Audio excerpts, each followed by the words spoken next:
નારણભાઈ તેમના પત્ની રસીલાબેનને પોતાના રૂમમાં બેસીને રોજની જેમ ધંધાના હાલચાલ સંભળાવી રહ્યા હતા કે એટલામાં તેમનો મોટો દીકરો આવ્યો અને બોલ્યો કે પપ્પા જરાક તિજોરીની ચાવી તો આપો. અરે અરે શું થઈ ગયું? કંઈ નહીં, બસ 15,000 રૂપિયા જોતા હતા. પપ્પા તમને તો ખબર છે કે મારી ગાડી રિપેર કરાવડાવવાની છે. અચ્છા ઠીક છે રસીલા, જરાક ચાવી તો આપજે. એટલે રસીલાબેને પોતાની કમરેથી ચાવીનો ચૂડો કાઢીને તેમને આપી દીધો અને મોટો દીકરો હજી ગયો જ હતો કે એટલી જ વારમાં નાનો દીકરો આવી ગયો. પપ્પા, બાળકોની સ્કૂલની ફીસ ભરવાની છે એટલે મને 20,000 રૂપિયા જોઈએ છે. જરાક આપો તો. મારો પગાર હજુ સુધી થયો નથી. જ્યારે પગાર આવી જશે તો હું તમને પાછા જરૂર આપી દઈશ. નારણભાઈ બધું જાણતા હતા, બધું સમજતા હતા કે બંને દીકરાઓ શું કરી રહ્યા છે, પરંતુ છતાં પણ એમ વિચારીને ચૂપ રહી જતા હતા કે શું ફરક પડવાનો છે કે મારા જ બાળકોને. આમ તો નારણભાઈ ક્યારેય પણ ના પાડતા નહોતા તિજોરીની ચાવી આપવાથી, પરંતુ ક્યારેક કારણ પૂછી પણ લેતા તો દીકરાઓ કહેતા કે શું પપ્પા, તમને અમારા ઉપર વિશ્વાસ નથી? શું એટલે? નારણભાઈ હસી નાખતા અને રસીલાબેન હંમેશા તેમને ટોકતા કે છોકરાઓ ઉપર આટલું બધું લૂંટાવી નાખો, પરંતુ નારણભાઈ માનતા નહીં.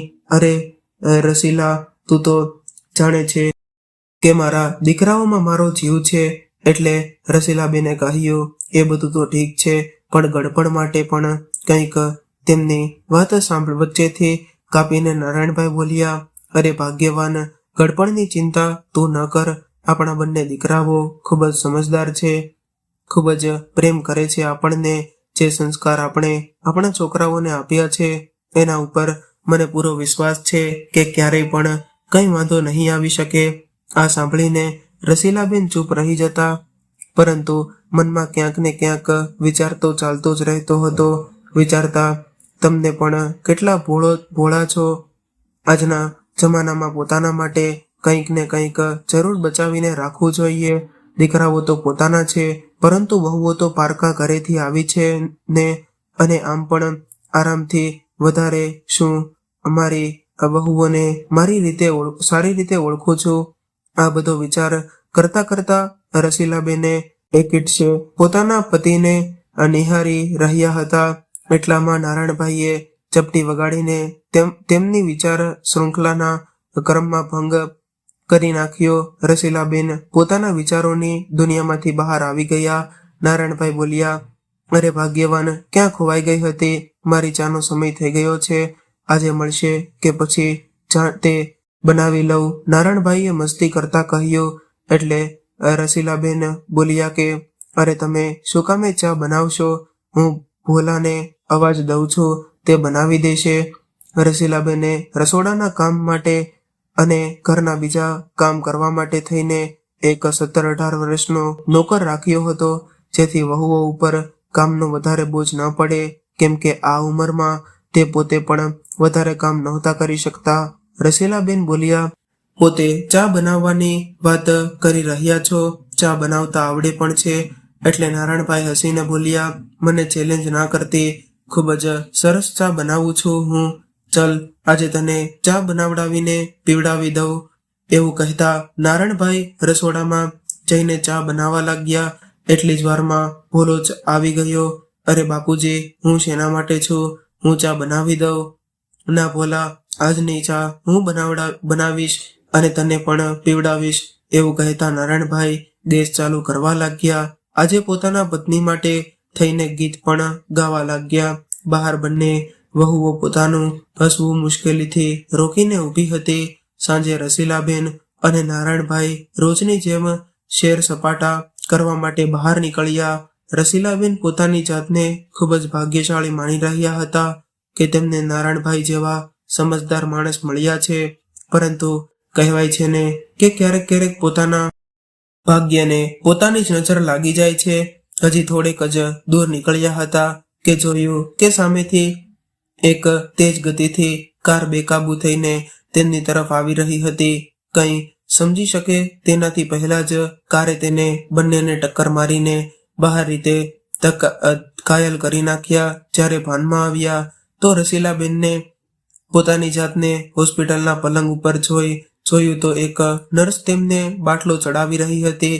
તેમણે ઉઠતા જ નારણભાઈ વિશે પૂછ્યું તો નર્સે કહ્યું કે નારણભાઈ આઈસીયુમાં છે. હકીકતમાં તેમને ખૂબ જ વધારે ગંભીર ઈજાઓ થઈ હતી, જેને કારણે તેમની હાલત હજુ સુધી ગંભીર હતી. આ સાંભળતા જ રસીલાબેન પોતાનો બાટલો ચડેલો હતો તે નર્સને કહીને બંધ કરાવડાવ્યો અને ઊભા થઈને ચાલતા થયા.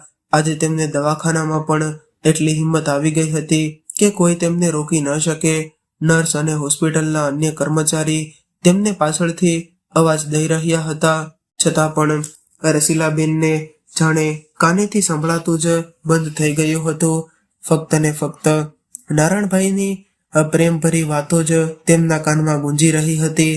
નારણભાઈ ને આટલી ખરાબ અવસ્થામાં જોઈને રસીલાબેન તેમને જોતા જ રહી ગયા. થોડી વાર પહેલા જ જે નારણભાઈ તેમની સાથે હસતા, વાતો કરતા, ચક્કર મારતા નીકળ્યા હતા તે હોસ્પિટલના પલંગ ઉપર ઘાયલ અવસ્થામાં બેશુદ્ધ પડેલા હતા. રસીલાબેન પોતાની જાતને સંભાળી ન શક્યા. ઉઠો ને જુઓ, તમારા આશરે તો હું જિંદગી જીવી રહી હતી. તમે જ છો કે જે મારા મનની ભાવનાઓને સમજી શકો છો. હવે તમે જ આ રીતે મારાથી રિસાઈ જશો તો મારું શું થશે? કહેતા કહેતા રસીલાબેન જોર જોરથી રડવા લાગ્યા. આખરે તેમને પણ ખૂબ જ નબળાઈ આવી ગઈ હતી. રસીલાબેનને હોસ્પિટલના પલંગ ઉપર સુવડાવવામાં આવ્યા અને તેમને આરામ કરવા માટે કહેવામાં આવ્યું. નારણભાઈની ચિંતા જ રસીલાબેનને અંદરથી અંદર ખાઈ રહી હતી. આંખો બંધ કરીને રસીલાબેન પોતાના પતિ સાથે વિતાવેલા મીઠા પળોને યાદ કરી રહ્યા હતા કે એટલામાં જ અવાજ આવ્યો કે બા. આંખો ખોલીને જોયું તો સામે તેમનો નોકર ઊભો હતો અને રસીલાબેનની આવી હાલત જોઈને તેની આંખોમાં આંસુ આવી ગયા હતા. તે બોલ્યો કે થોડુંક ખાઈ લ્યો બા. રસીલાબેન રૂમમાં બધે નજર ફેરવવા લાગ્યા. આસપાસ જોયું કે કોઈ જ નહોતું. ભોલાએ કહ્યું કે બધા લોકો ઘરેથી જતા રહ્યા હતા, તો મને લાગ્યું કે તમે હોસ્પિટલમાં એકલા હશો, એટલે તમારા હાલચાલ જાણવા માટે આવી ગયો. આવતા આવતા થોડુંક જમવાનું પણ લઈ આવ્યો. ઊભા થાવ બા, થોડુંક જમી લ્યો. બાપુજી પણ જલ્દી ઠીક થઈ જશે, તમે ચિંતા ન કરો.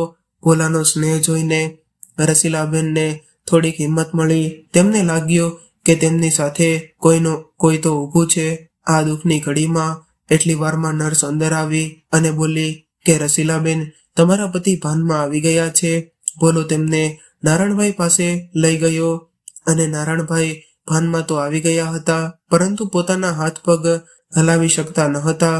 આ જોઈને રસીલાબેન પીડા અને ચિંતાથી ઘેરાઈ ગયા, પરંતુ પોતાના પતિ સામે તેઓ કમજોર પડવા નહોતા માંગતા.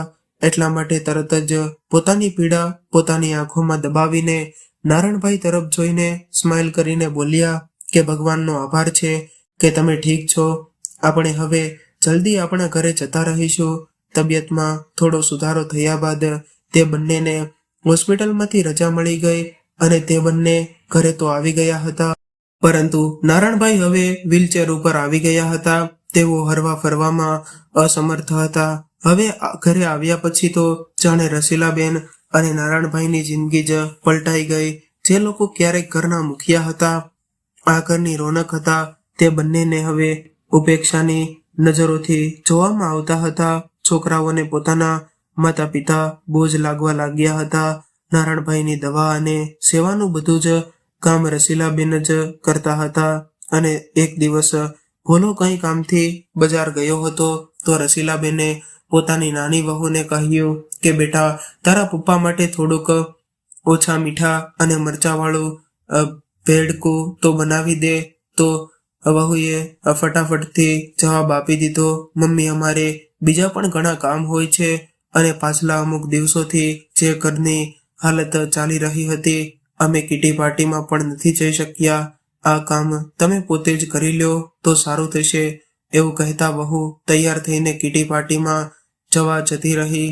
ક્યારેક રસીલાબેન દીકરાઓને દવા કે ફળ લઈ આવવાનું કહેતા તો દીકરાઓને કોઈ બહાનું બનાવીને ના પાડી દેતા.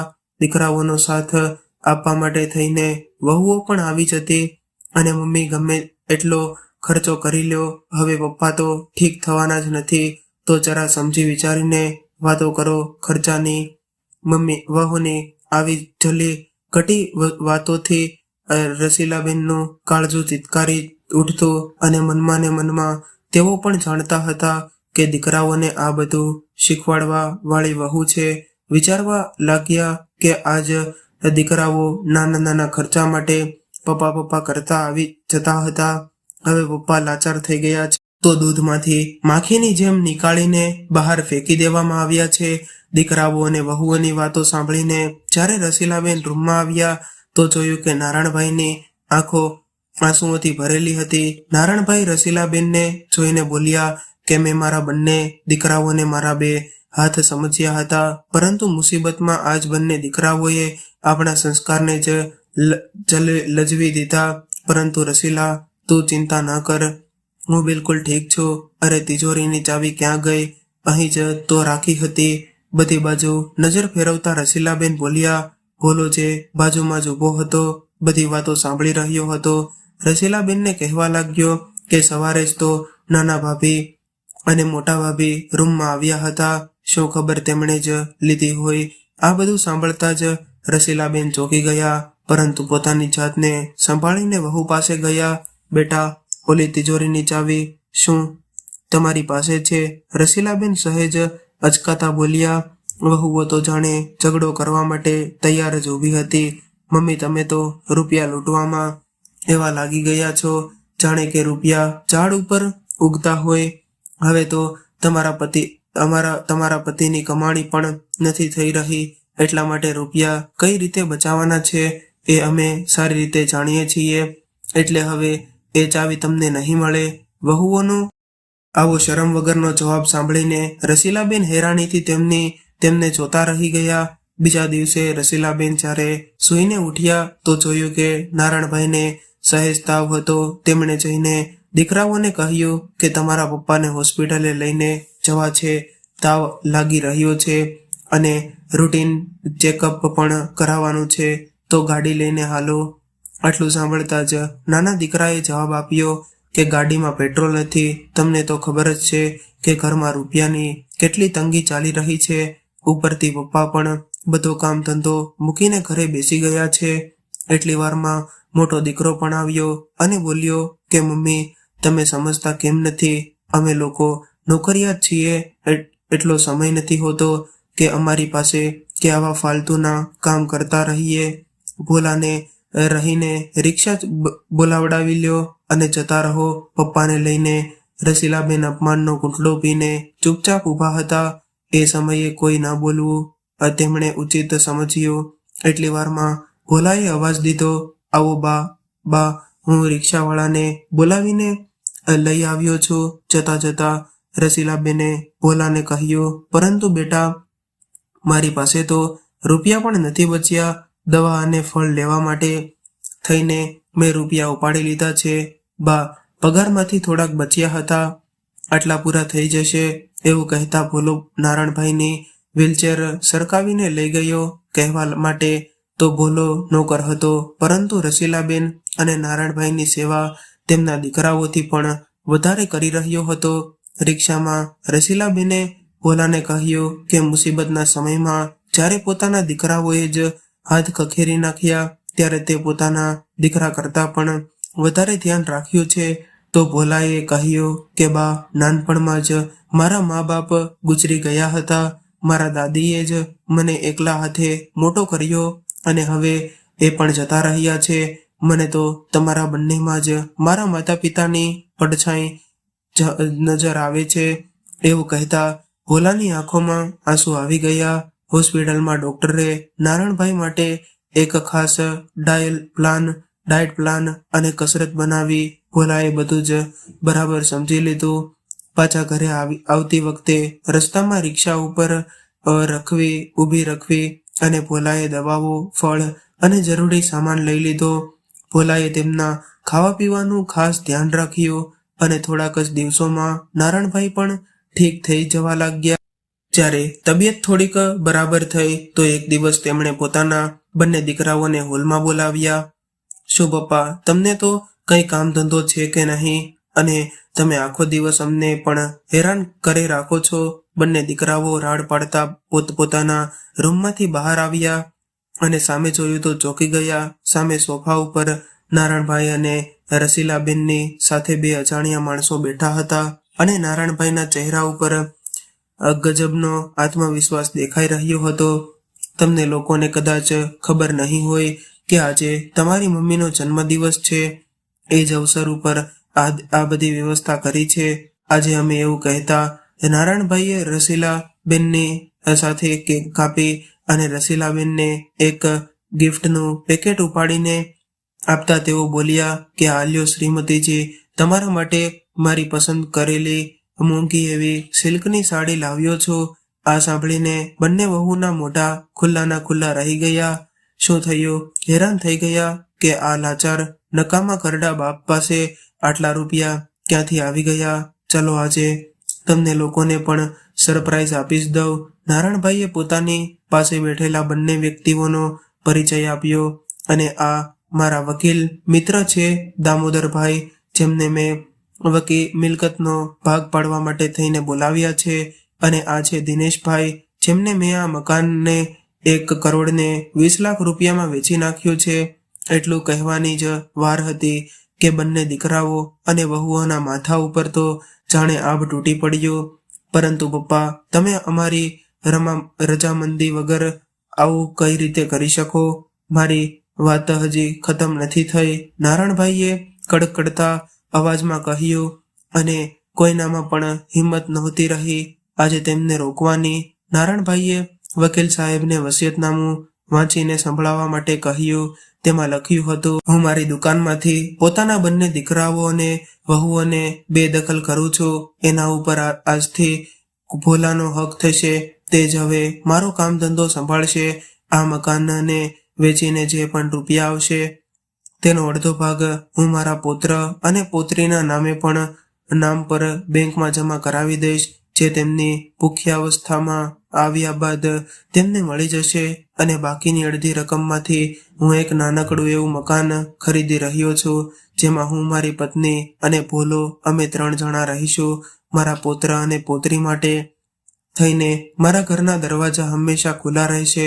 પછી નારાયણભાઈએ કહ્યું કે તમારા લોકો પાસે 10 દિવસનો સમય છે પોતાના રહેવાની વ્યવસ્થા બીજે ક્યાંક કરવા માટે થઈને, કેમ કે 10 દિવસ પછી આ ઘર ઉપર દિનેશભાઈનો હક થશે. હું હજી સુધી એ જ ભ્રમમાં હતો કે મારા બે દીકરા છે જે ખૂબ જ સમજદાર અને સંસ્કારી છે, પરંતુ શું સાચે જ મારા દીકરા મારા પોતાના છે? અહીં બધા પોતપોતાના સ્વાર્થમાં જ જીવી રહ્યા છે. હું તો મિથ્યા ભ્રમમાં પડીને ખુશ થઈ રહ્યો હતો કે અહીં બધા મારા પોતાના છે. પરંતુ ભગવાનનો ખૂબ જ આભાર છે કે અમને આવું દુઃખ દેખાડ્યું, જેને કારણે મને આ દુનિયાની હકીકત સાફ સાફ દેખાવા લાગી છે. મુસીબતના સમયમાં પણ તમને ફક્ત અને ફક્ત રૂપિયા જ દેખાઈ રહ્યા હતા. અરે, હું તો ક્યારથી આ દુનિયામાંથી જતો રહ્યો હોત. પોતાના લાચાર, બેકાર, અપંગ શરીરની સાથે ક્યાં સુધી જીવિત? આ બધું મારી પત્ની અને ભોલાની સેવાનું ફળ છે કે આજે હું બિલકુલ તંદુરસ્ત છું. હકીકતમાં દીકરાની ફરજ તો ફક્ત ભોલાએ જ નિભાવી છે. અને પપ્પા, આ નોકર છે અને તેને નોકરની જગ્યા પર જ રાખો. તમારા દીકરા અને અમે છીએ. મોટા દીકરાએ કહ્યું તો દીકરાની વાત સાંભળીને નારાયણભાઈ બોલ્યા કે બાંધેલા પગાર સિવાય મેં ભોલાને આપ્યું જ શું છે, પરંતુ તેણે તો મને જીવનદાન આપ્યું છે. મારી અને મારી પત્નીની ઘડપણની લાઠી બન્યો છે. પછી તો બંને દીકરાઓ અને વહુ રસીલાબેનના પગમાં પડી ગયા અને બોલ્યા કે આરામથી, ખૂબ જ મોટી ભૂલ થઈ ગઈ છે મમ્મી, તમે જ કંઈક સમજાવો પપ્પાને. અમે લોકો તમારા જ તો બાળકો છીએ. અને આ બધું સગા સંબંધીઓ સાંભળી લેશે તો શું કહેશે એ પણ જરાક વિચારો. વહુને રસીલાબેન પાસેથી થોડી ઘણી આશા હતી, પરંતુ રસીલાબેને તેમની આશા ઉપર પાણી ફેરવતા કહ્યું કે આ બધી વાતો ત્યારે યાદ કેમ ન આવી જ્યારે તમારા લોકોની સામે લાચાર થઈને હું તમારા પપ્પાની જે જિંદગીની ભીખ માંગી રહી હતી અને સગા સંબંધીને જે કહેવું હોય તે કહે. મને એની કોઈ ચિંતા નથી. તમે લોકો પોતપોતાનો સામાન બાંધીને તૈયાર કરો. મમ્મી અને પપ્પાની હિંમત જોઈને આજે બંને દીકરા અને વહુ સ્તબ્ધ રહી ગયા. કદાચ તેમને પોતાના કાન ઉપર વિશ્વાસ નહોતો થઈ રહ્યો. તે લોકો ખૂબ જ કરગરવા લાગ્યા, પરંતુ અંતમાં એ જ થયું જે વસિયતનામાની અંદર નારાયણભાઈએ લખાવ્યું હતું. દીકરા અને વહુઓને પોતપોતાના કર્મોની સજા અને શીખ બંને મળી ગયા હતા. તો મિત્રો, આજની વાર્તા કેવી લાગી અને તમે કયા શહેરમાંથી સાંભળી રહ્યા છો તે કોમેન્ટ કરીને જરૂરથી જણાવજો. અને જો વાર્તા ગમી હોય તો લાઈક કરીને વધુમાં વધુ શેર પણ કરજો. અને આવી જ અવનવી વાર્તા સાંભળવા માટે ચેનલને જરૂરથી સબસ્ક્રાઇબ કરજો. ત્યાં સુધી સૌને મારા હર હર મહાદેવ, જય શ્રી કૃષ્ણ, રાધે રાધે.